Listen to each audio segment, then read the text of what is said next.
Hello, amazing business owners. How are you today? I hope that you are staying cool.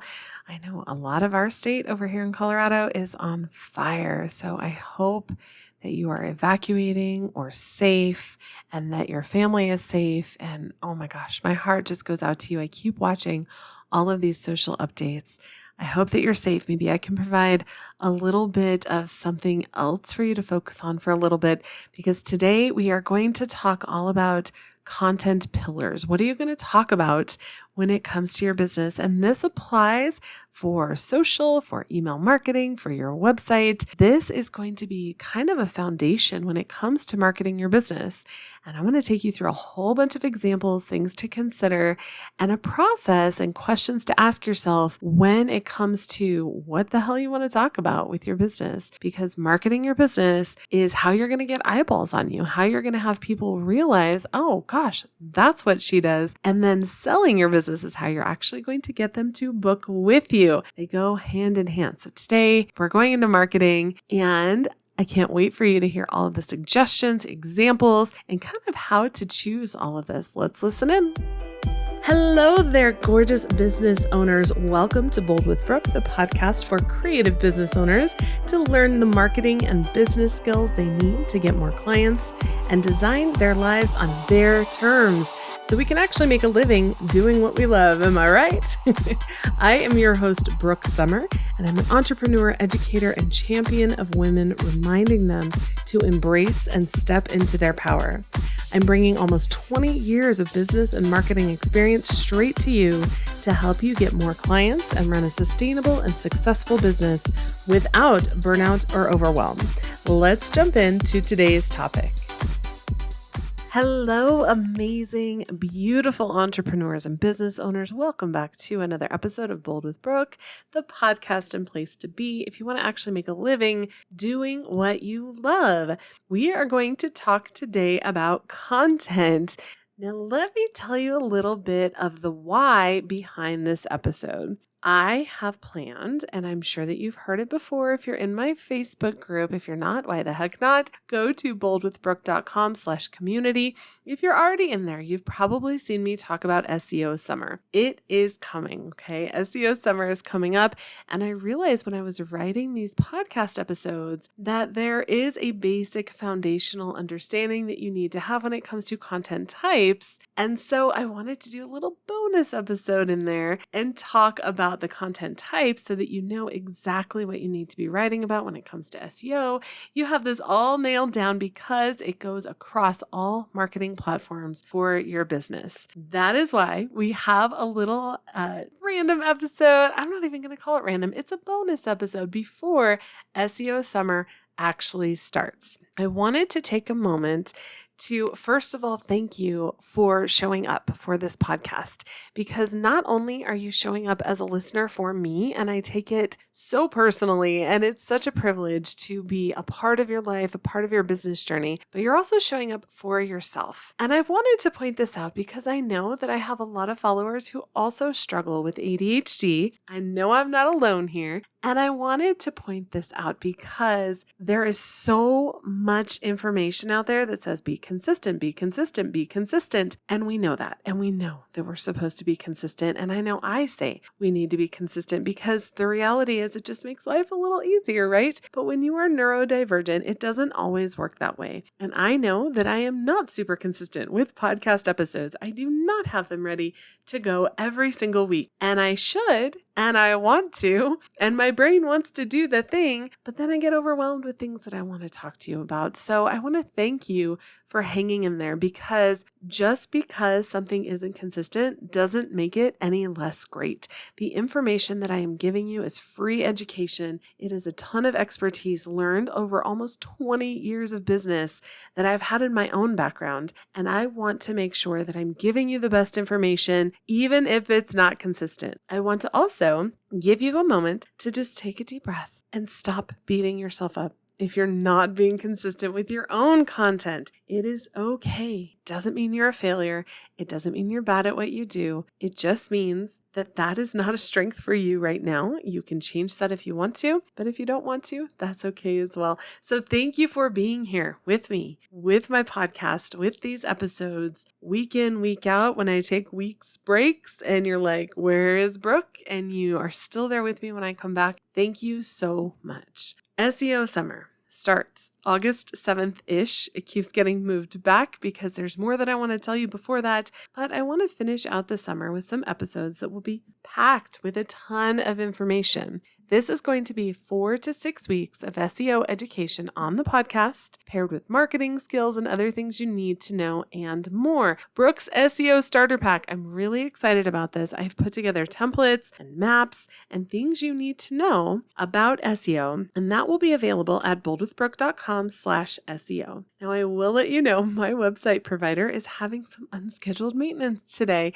which is really bad timing for a few reasons. We'll talk about that in another episode. So if you don't get to the site today, please know that it will be back tomorrow. They're working on it. We don't know what happened. I don't know. They didn't give me details, but that SEO starter pack is going to include templates and maps and downloads, and it will also include these podcast episodes once they are ready to go. Today, we are going to talk about content pillars. Some people call them categories. Doesn't really matter what you call them, but we're going to talk all about content pillars. And this kind of addresses something that I get asked all the time when it comes to email, specifically email marketing, which is kind of funny to me because it's the same thing as social media, just a little bit longer format. And I watch people make these really, really long social media posts when they're not using email marketing at all. And I keep telling them, you can repurpose all of that content. All of those amazing thoughts that you just put into that Instagram post can also be an email. And it doesn't have to be immediate. It can be 6 weeks later. No one's going to come back and be like, yo, you posted this on Instagram 6 weeks ago, and I don't appreciate you putting it in my email. I promise. No one's going to do that. I repurpose things all the time. Not once has it ever been a problem. So let's talk about content pillars. Content pillars or content categories are topics and themes that your audience will start to learn to expect from you. Some people call them categories, buckets, pillars, themes, but it doesn't really matter what you call it. They are consistent. These will also apply to the things that you share in your account when it comes to content that isn't necessarily yours, such as news, quotes, images, funnies, videos, any other types of content from other creators, such as reposting on TikTok or putting things in your stories on Instagram or sharing someone else's content in your stories on various platforms. It's kind of like talking to your ideal client. It narrows down your focus on marketing and makes it easier to determine what to talk about because you know your ideal client if you've listened to episode 1. And if you don't know what I'm talking about, go to boldwithbrooke.com/001 to listen to that episode.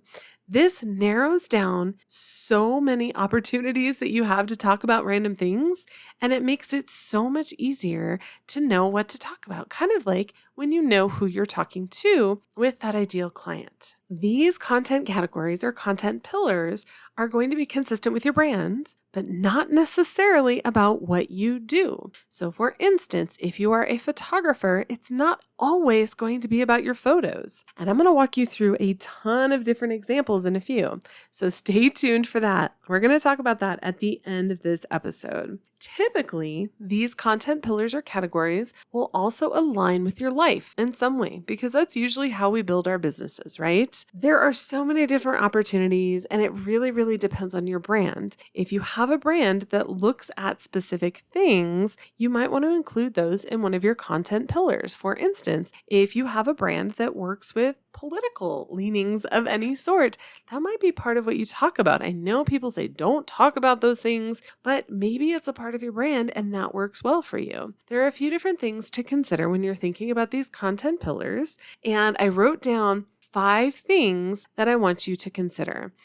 I want you to get out a piece of paper, get out your colored pens. Y'all know I'm a big fan of pens, very much enjoy the sparkly pens, all the different colors. And I want you to write down a ton of ideas for what these pillars could be. Just write it all down. Write them all down. Even if you think they're dumb, write them all down. All of the ideas. Do I want to talk about breastfeeding? Do I want to talk about pets and dogs? Do I want to talk about politics? Do I want to talk about plants? Do I want to talk about my photos? Do I want to talk about art? And I'm just talking about some of the things that appeal to me, but maybe, for instance, you collect random garden gnomes. I don't know, whatever you do, we're going to put them all on a piece of paper. Okay. There is no rhyme or reason to this. We're just going to throw them all on a piece of paper. I want you to do a brain dump. Just get the information from your brain onto a piece of paper. You can do it electronically, although there are studies that show when you write it down, something different happens in your brain. You're more likely to retain it. I am very much a digital girl, but I highly recommend getting the colored ink and writing these down. Brain dump, get them all out on paper. And then I'm going to have you go through that list and consider these 5 things. First of all, does this idea or category fit your business goals and move clients to want to connect with you and book with you? Is this something that your ideal client is going to raise their hand and go, oh my gosh, yes, me too. Totally understand that. Yes, I get it. That is something that we might want to highlight when it comes to these content pillars. Number 2, does this idea help with SEO and keywords that might help people find you and what you do specifically? For instance, if you collect spiders and that is like your hobby, and it kind of gives me the heebie-jeebies just thinking about it, but maybe that's your thing and you want to find your people, but you are a boudoir photographer, you'll have to ask yourself, is that going to bring people to you? And it might. Maybe there's a whole untapped market of people that love spiders and people that want to have a boudoir session with a spider. I don't know. Quite frankly, it scares me. But ask yourself, if you want to attract those people, will this idea, this content pillar, this bucket of information that you want to speak about help them find you when it comes to SEO? And I'm not just talking about on your website. I'm talking about on social media as well. Maybe you are a photographer that works with horses, and that could be something you could do horse care or things to think about when feeding your horses. I don't know much about horses, y'all. I'm reaching here. But think about the different keywords and things that people might use when they are looking for you, not just on your website, not just in Google, but also in social media. Number 3, have you created content with this idea before? And how did it do? If you, again, let's use the spider example. If you love collecting spiders and that is just your jam and you love to hold your little spiders in your hand and scare Brooke really bad. If you love spiders and you've created content with that idea before, a blog post or a TikTok video or an Instagram reel, whatever, how well did it do? If it completely flopped, maybe it's not a good fit for your brand. If it did amazingly well and you watched the views just go up and up and up, maybe that's something we need to look at a little more. Number 4, when potential clients and or your audience ask you questions, does this idea answer or address some of those questions that you get? For instance, people ask me if I work with all body types, and I will tell you, I create content constantly that talks about you do not have a specific body type when it comes to having a boudoir session. So that is something that I focus on because I get that question a lot, and I want to kind of head that question off. Like, you don't even have to ask me that question, girl, because I am telling you, you can look on any of my social media platforms, any of my communication, and you will know that it does not matter what size you are welcome here. Consider the questions that you're asked. Consider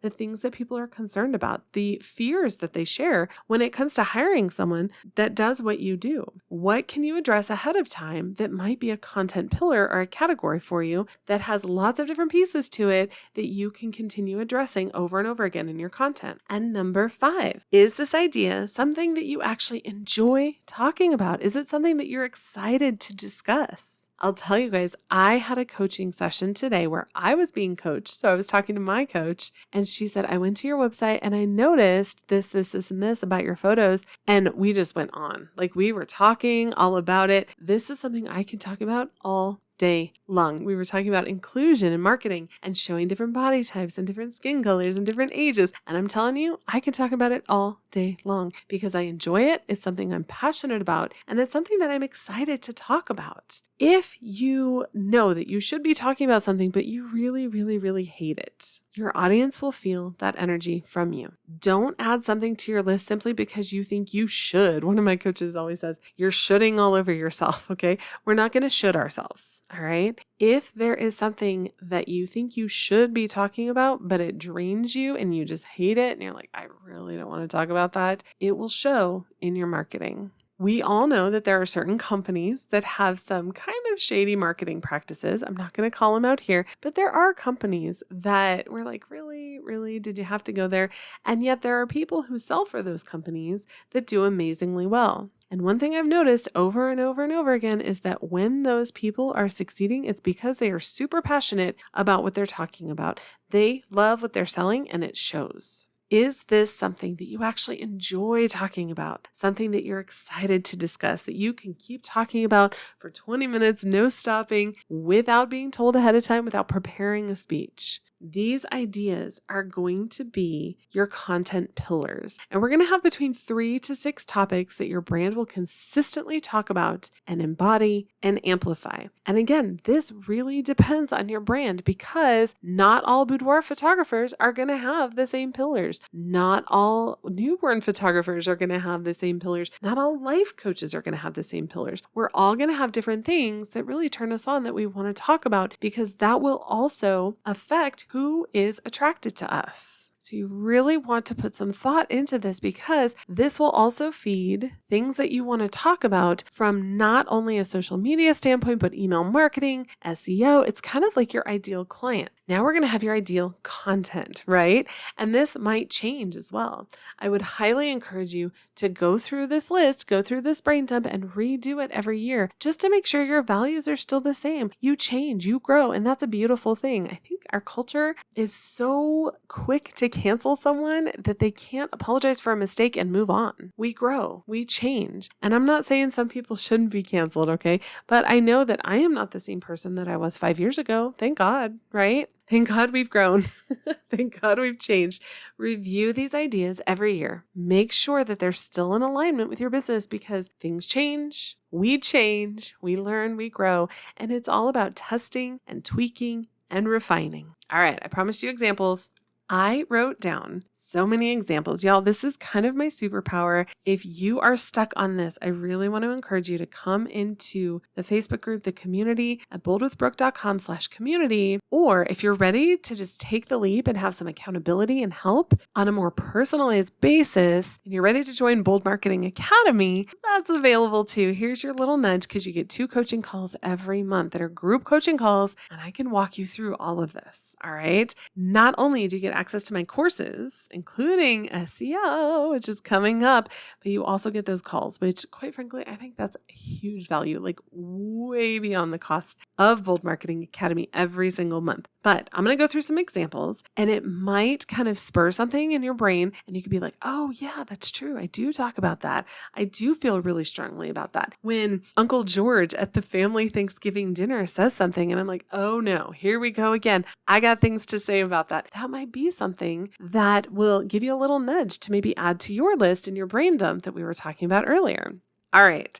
First example is a newborn photographer. So if you work primarily with newborns, and I know, oh my gosh, newborns are like, it is such a long session. It takes so much time to calm them down, get them to sleep. So if that is you, my heart goes out to you. That is definitely some beautiful and amazing work. Some categories that you might have some content pillars: postpartum health, postpartum mental health. It could also be fears and concerns before delivery. What are the things that someone is terrified about? How about birthing hospital tips? What do you bring with you as far as the room?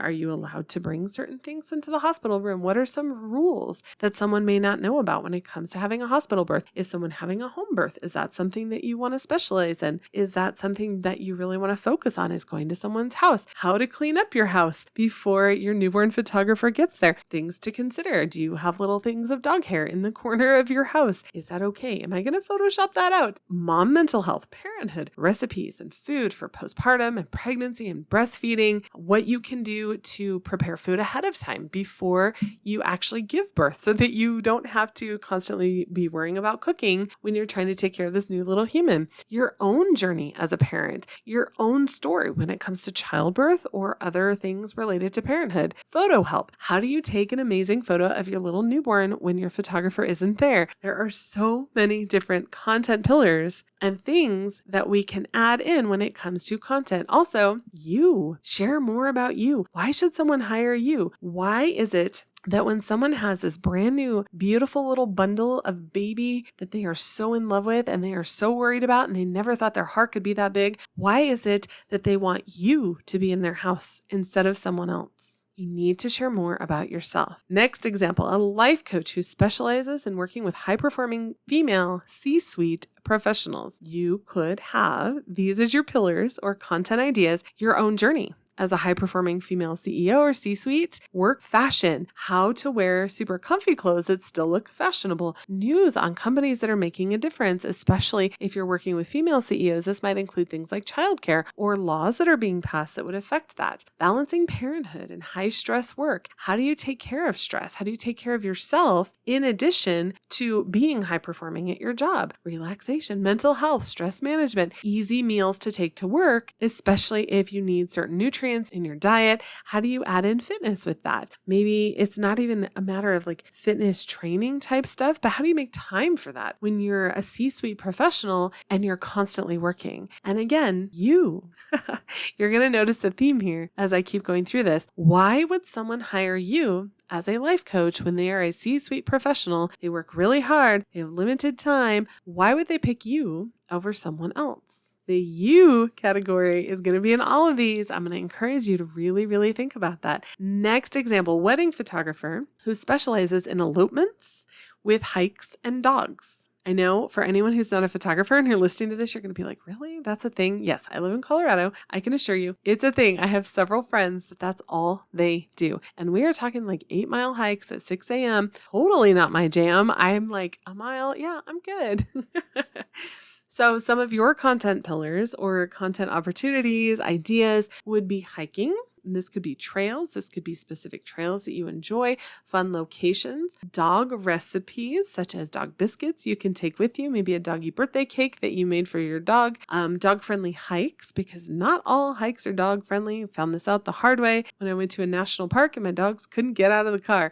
Eloping tips, news on trails and permits and requirements from various locations. I realize some states don't have those types of permits. Colorado does. It is insane, y'all. Trying to figure out where we can photograph and where we can't. So that can be some information that you can share. Your favorite things to bring on a hike. What do you really like to bring with you? Is there a particular type of fashion that you like to wear? Is there something that you found is really, really helpful that maybe you wear a specific scarf that most people wouldn't think of would be a hiking thing, but for you, it totally is. And lastly, you. Again, okay, when it comes to, especially in Colorado, I see this all the time, elopements and weddings with hikes. There are a lot of photographers that specialize in that, and there are a lot of options. Why would someone hire you? What is it about you that sets you apart?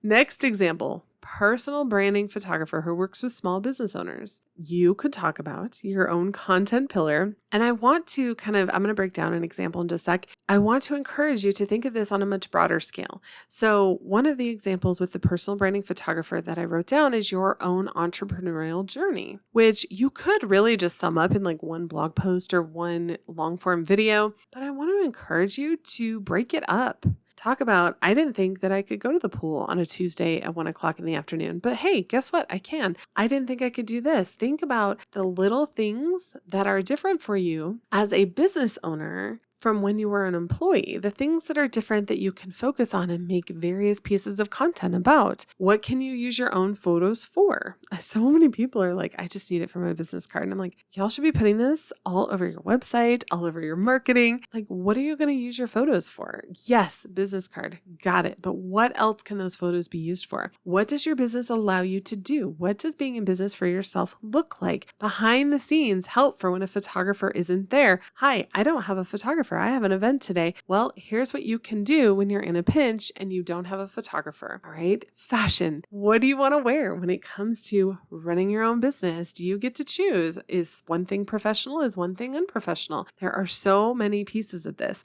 Come with me. Let me show you this. Let me show you setting up the studio to work with my client. Let me show you what this process looks like behind the scenes. And again, you. I know I'm just going to keep pounding this in because there are so many personal branding photographers who work with small business owners. Why would someone choose you over someone else?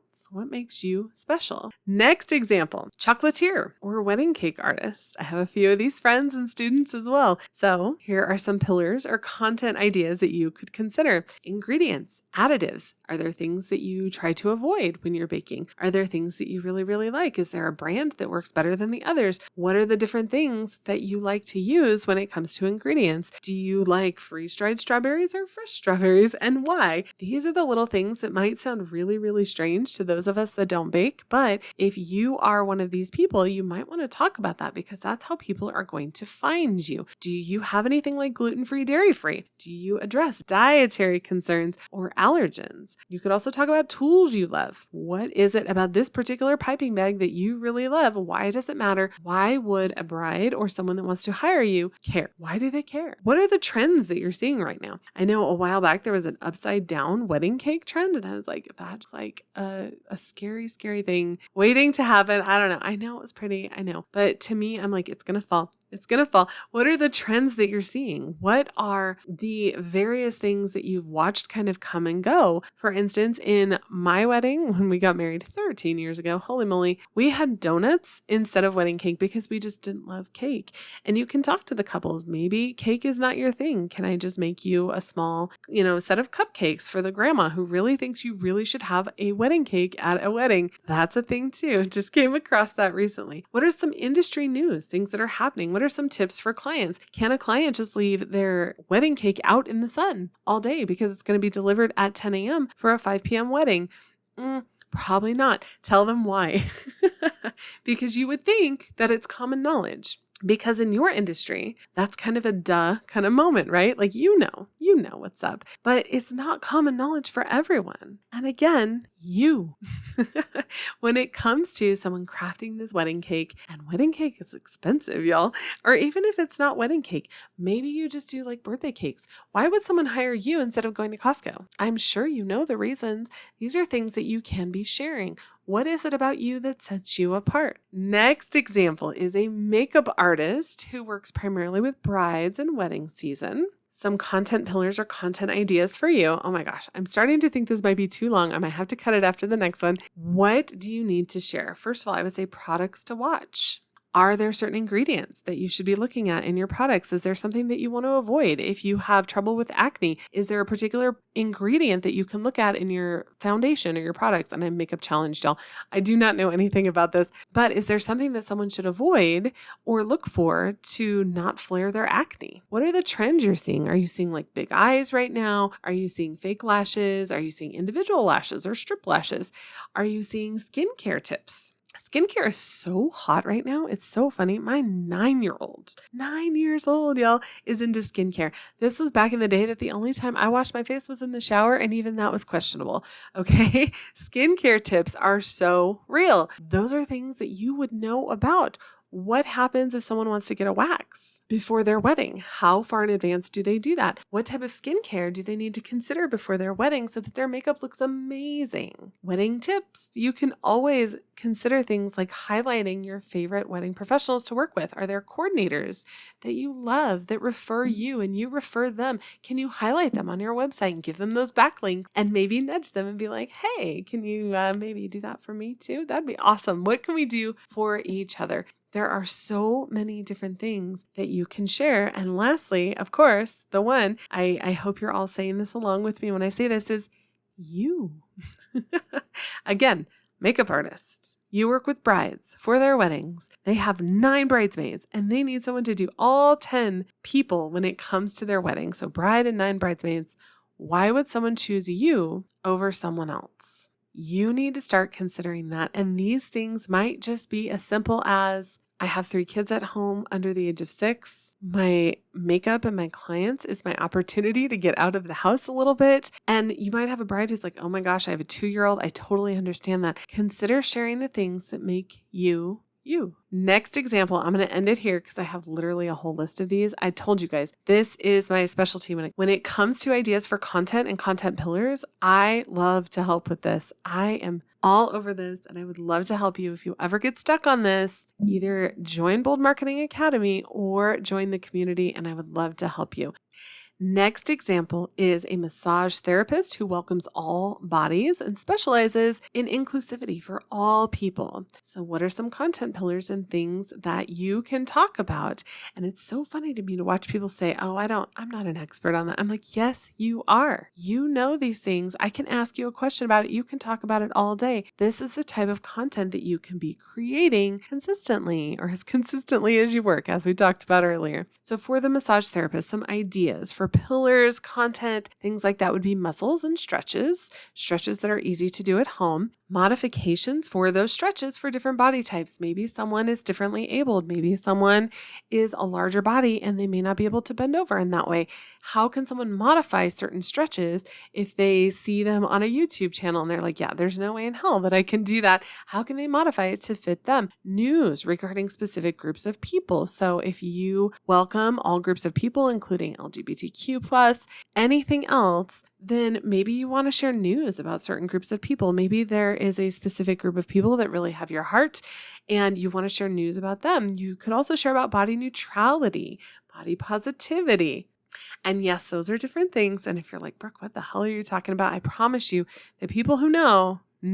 And if they're looking for someone that they can hire that knows a little bit about these things, they are going to be looking for you and they might even be searching for that. You also need to share more about you. Massage therapists, they're taking off their clothes in front of you. That's scary. What is going to help them feel more comfortable doing so with you instead of someone else? Share that information. I'm going to stop there with the examples because seriously, I could talk about this all day long.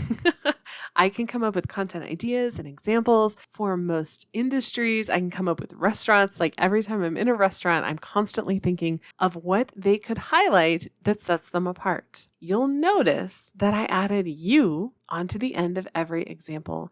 And this is something that businesses overlook a lot. You are a huge part of your business, and being your authentic self in your marketing can be extremely appealing to the people who want to work with you. And it can also be a huge no for people that don't want to work with you, which might sound scary, especially if you're just starting out because you're like, girl, I just need the clients. And I get that. But if you get a client who doesn't align with your business, is it really a good fit? Typically, it doesn't work out so well if you take on a client that just doesn't mesh with you. And it doesn't work for either one of you. The people who want to work with you most want to see a little bit of you. Don't disappoint them. Spanx is an amazing company. Okay. I personally don't care for their product. I know a lot of people love their Spanx and that's fine. But you cannot tell me that Sarah Blakely being so open in her own marketing wasn't a part of Spanx growth. I would bet anything that they would not have seen the same growth if she was not sharing pieces of her and information about her when it came to her marketing and the things that she was facing. Don't disappoint people by not sharing anything about you. Now, this can mean different things to different people. Personally, I have 2 brands with 2 very different audiences. One is local, one is not. So in my local brand, I talk about local locations and restaurants and foods and events because I'm a foodie and I love finding local weird spots. But in the other brand, because local stuff isn't necessarily going to appeal to people who don't live near me, I talk more about general travel, world travel. These are the things that appeal to me that aren't necessarily part of my business, but there is a little bit of overlap because someone might find me from a local post and say, oh my gosh, she also does this. And on the other side, someone might find a business travel post and say, oh, she's a business coach. She might be able to help me with this. These are pieces of me that aren't necessarily what I do in my business. I am not a travel blogger. I am not a food blogger, although I have seriously considered it a lot, but they relate to my businesses. Another thing that I want you to consider There are seasons of life where one pillar might factor more heavily than the others, and that is 100% okay. For instance, my son recently got married and I had some time off because of family stuff and I had a death in the family. My content was pretty heavy on the mom stuff for a few weeks because that's what I was dealing with in my own life. Does it mean that there's nothing else? Nope. Does it mean that I'm now a mommy blogger? No. Does it mean that I'm a mommy influencer? All the nopes, okay? I still had the same business skills and strategy, but there was definitely more parent and mom stuff recently because that was the season of my life. My students understood, my BMA clients knew it was coming. I told them well in advance, which, again, by the way, if you're not part of Bold Marketing Academy yet, why the heck not? Go to boldmarketingacademy.com to learn more because we are going to dive a little deeper into the content pillars coming a little later this year. So here is your homework. I want you to sit down, brain dump all of your ideas. Like I said, grab those colored pens and think outside the box. Don't just necessarily look at brands you like and copy theirs. You don't want to be a copy of them anyway. Think about what makes you different. What really sets you apart? Do you do cosplay in your spare time and so you have a talent for making super weird costumes for your clients? Show it off. Do you have rescue dogs that mean the world to you and you work with a charity? Show it off. It won't be all of your content, of course, because that's not what you do, but it can be a pillar, a category of content that you can share regularly and your audience will come to expect and know that that's a part of you and your brand. SEO summer is coming. And if you're like, Brooke, what the hell is SEO summer? When I say that, it's search engine optimization, SEO. SEO summer is coming. And this is episode 118, which was originally going to be part 1 of SEO summer. But these content pillars are super important and will also be a part of SEO summer. So I wanted to do this little bonus. I wanted to slide it in there before SEO summer even starts. If you're like, Brooke, what the heck is SEO summer? Starting about August 7th-ish, we are going to have 4 to 6 weeks of SEO education on the podcast. So if you want to get started before those episodes air, if you're like, I have been putting this off forever, it has been on the back burner, and I know that SEO is important, I want to get started now. So if you want to get started before the episodes are even available, you can grab Brooke's SEO starter pack at boldwithbrooke.com/SEO. If you loved this content and you're like, Brooke, this was awesome, how can I thank you? I would be so honored if you would head on over to iTunes and leave a review. For a quick and easy way to find it, you can go to boldwithbrooke.com/iTunes. Go ahead. You can pause. I'll wait. Welcome back, because that is what allows us to bring in amazing guests and keep producing the content to help more people. So if you want to help more people, please leave a review. And if you're like, I don't know about that, you can also screenshot, tag me, do whatever you got to do. I'm so happy to have been Amazon's featured podcast, along with being one of the top 3% of podcasts on marketing in the world. And I'm so passionate about helping you move your own business forward. This podcast is free for you. And those reviews are like a little podcast currency, a thank you, a little nudge, and we so appreciate them. I would love to know some of your biggest aha moments or takeaways. You can share them in the community at boldwithbrooke.com/community, just my little cozy corner of Facebook, or you can take a screenshot and tag me on social at boldwithbrooke. Your business is just one way that you move through the world and impact people around you in the way that you choose. That's how we change the world. It's time to step into that power and own it fully, including marketing your business to get the clients you want and need to reach your biggest goals. I can't wait to see what you do with your business and how you change the world, because what you do truly matters. Never, ever, ever forget that. I can't wait to join you with SEO Summer. Have an amazing rest of your day. Thank you so much for joining me today and listening in. You can find all of the show notes for this and every episode over at boldwithbrooke.com/podcast, where you can also find all of the links or resources mentioned. I can't wait to work with you. Have an amazing rest of your day.